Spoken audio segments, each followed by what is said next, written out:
In this module, we will learn about the CBSE class 10th term first chemistry chapter number 1 ना।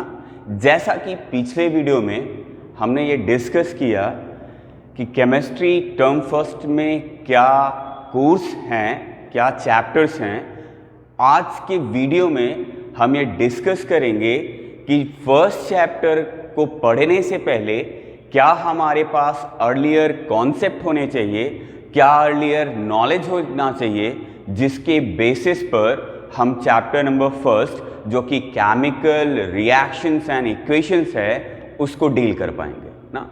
जैसा कि आपने पिछली video में देखा था कि कंटेंट के साथ साथ 3 ऐसे टॉपिक थे जो प्रीवियस नॉलेज यानी कि क्लास 9th के बेसिस पे थे, जिनका इस्तेमाल हम क्लास 10th के पहले चैप्टर में करने वाले हैं एज अ बेसिक नॉलेज ना।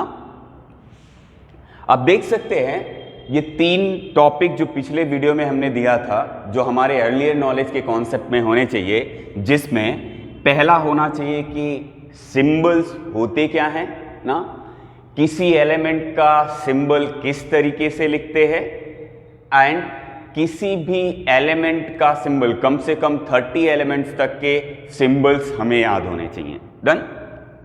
दूसरा, केमिकल फॉर्मूले, किस तरीके से हम केमिकल फॉर्मूले इसको लिख सकते हैं।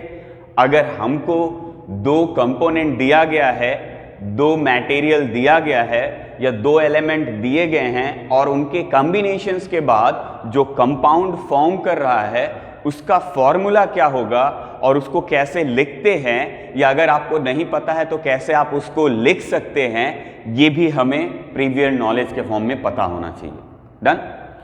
तीसरा, केमिकल कॉम्बिनेशंस, कुछ लॉस थे हमारे केमिकल कॉम्बिनेशंस के, वो लॉस भी हमें पता होने चाहिए, जो कि इस चैप्टर में हम यूज करेंगे समझने के लिए किसी पर्टिकुलर टॉपिक को, जैसे बैलेंसिंग ऑफ केमिकल इक्वेशन के लिए। डन।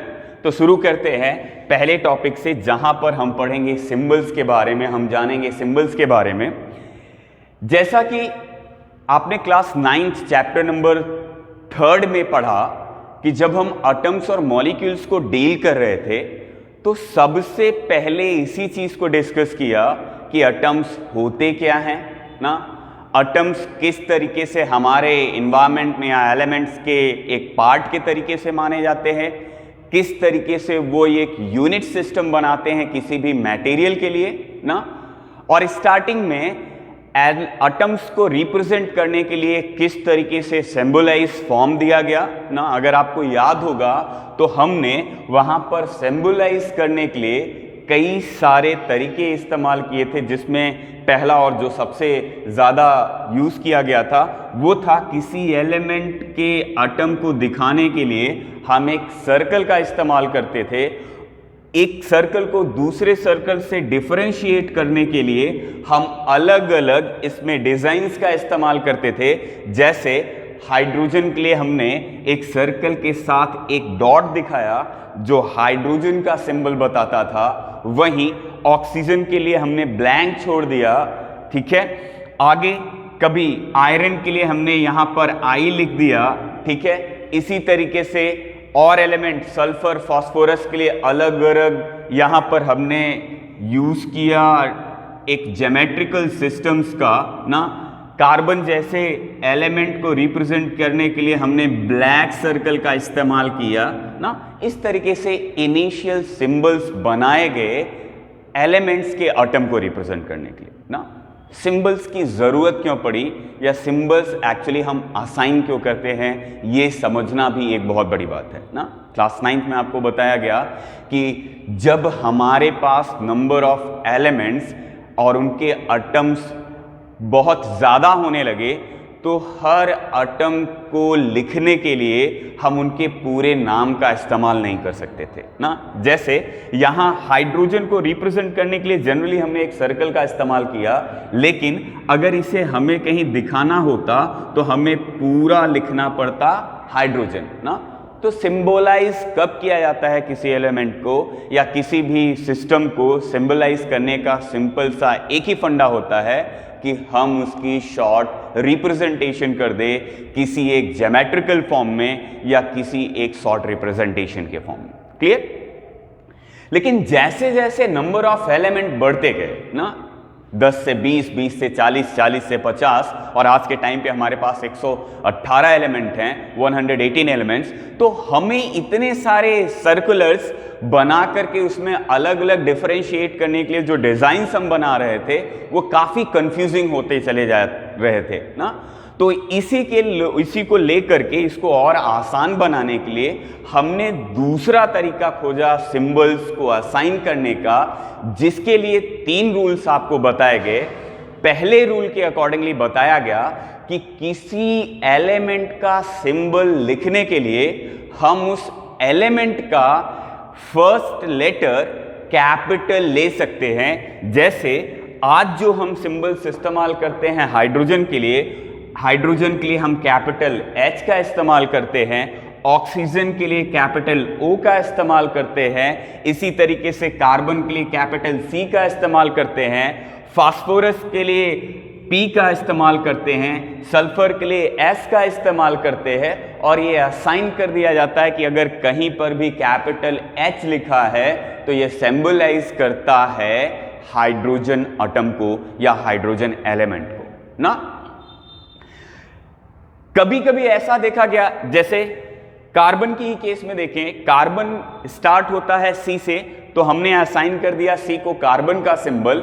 वहीं कोबाल्ट भी स्टार्ट होता है C से, तो कोबाल्ट के लिए लिखने का एक दूसरा तरीका दिया गया उसमें कि अगर कोई सिंबल्स पहले ही असाइन कर दिया गया हो लेटर के फॉर्म में और सेम लेटर किसी और एलिमेंट के लिए आ रहा है, तो हम फर्स्ट लेटर के साथ साथ सेकेंड लेटर स्मॉल यूज कर सकते हैं, मिडिल लेटर स्मॉल यूज कर सकते हैं या लास्ट लेटर स्मॉल में यूज कर सकते हैं। जैसे कोबाल्ट के लिए आज हम फर्स्ट लेटर C कैपिटल लिखते हैं और सेकेंड लेटर O स्मॉल लिखते हैं, जो असाइन कर दिया गया सिंबल ऑफ कोबाल्ट ना।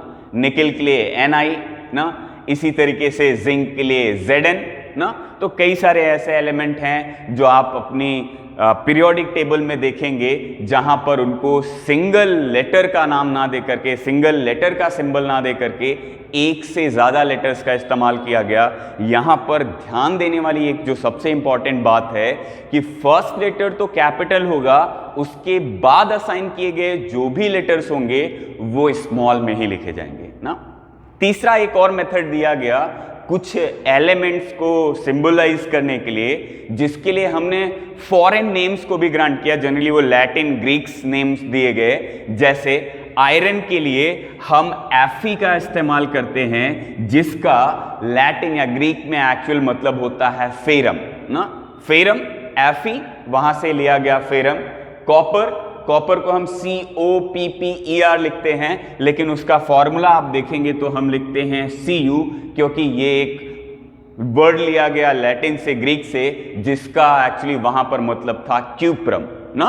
इसी तरीके से सोडियम, पोटेशियम, लेड, टिन, ये सारे एलिमेंट ऐसे हैं जिनके नाम हमने या उनके सिंबल्स जो है असाइन किया फॉरेन नेम से, यानी कि ग्रीक या लैटिन नेम से। क्लियर? तो ये पहला हो गया होल एंड सोल सिंबल का यहां पढ़ने का मेरा आपका बेसिक मोटो क्या है कि जब हम केमिकल रिएक्शंस या इक्वेशंस को रिप्रेजेंट करेंगे तो वहां पर इन्हीं सिंबल्स का इस्तेमाल करेंगे किसी केमिकल रिएक्शन को रिप्रेजेंट करने के लिए या किसी केमिकल इक्वेशन को रिप्रेजेंट करने के लिए। डन है?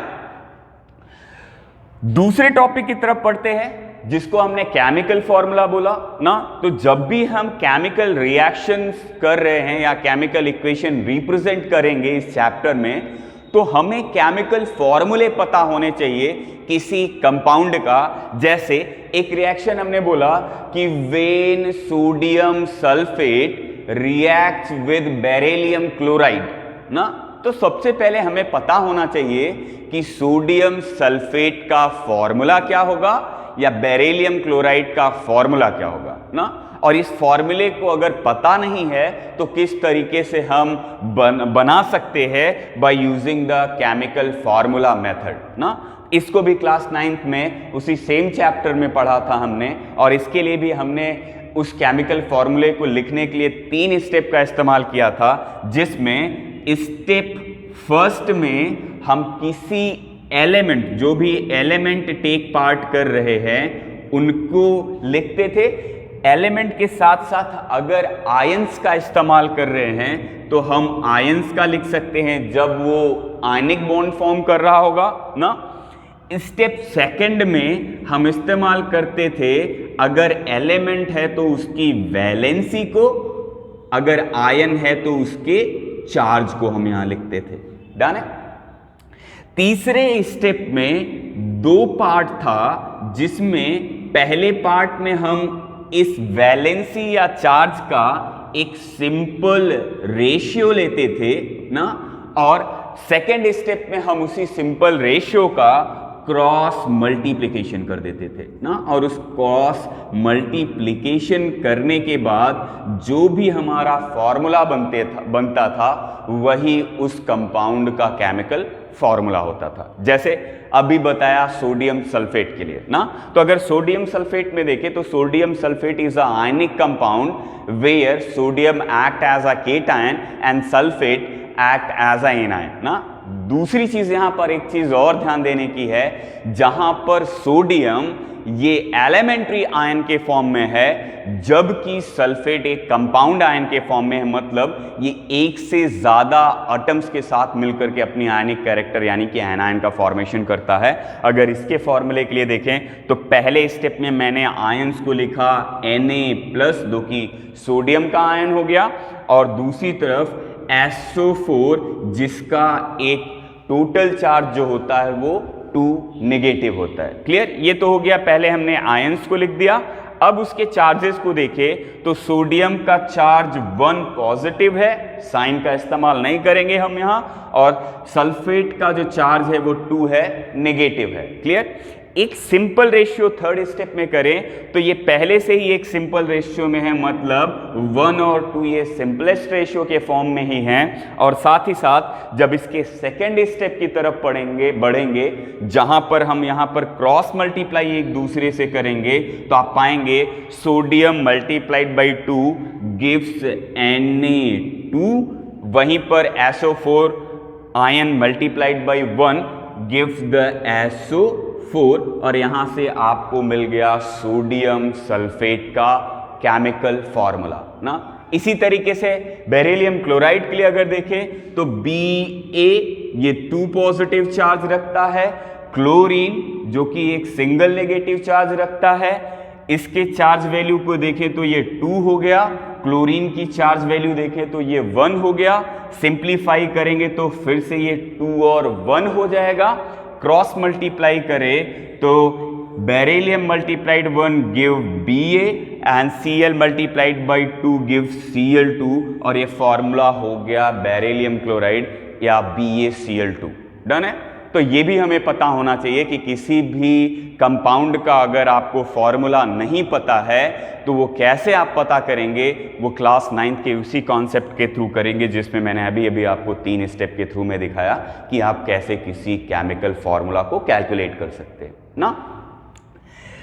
तीसरा जो यहां पर टॉपिक दिया गया वो केमिकल कॉम्बिनेशन का था, और ये भी सेम उसी चैप्टर से दिया गया, चैप्टर नंबर 3 एटम और मॉलिक्यूल से, जहां पर बताया गया कि जब भी किसी एलिमेंट का एटम किसी दूसरे एलिमेंट के एटम के साथ कंबाइन करता है तो वो कुछ बेसिक लॉज को, केमिकल कॉम्बिनेशन के लॉज को फॉलो करता है, जिसमें पहला लॉ लेवेज़ायर के थ्रू दिया गया, जिसमें बताया गया law of conservation of mass के नाम से, और ये बताया गया कि in any of the chemical reaction ना the mass of reactant will be always equals to the mass of product ना। या law of conservation of mass को और सिंप्लीफाइड फॉर्म में अगर हम बताएं तो बोल सकते हैं according to this law mass neither be created और nor be destroyed in any of the chemical reaction ना। और इस लॉ का इस्तेमाल हम करेंगे जब केमिकल इक्वेशंस को बैलेंसिंग की बात करेंगे। डन।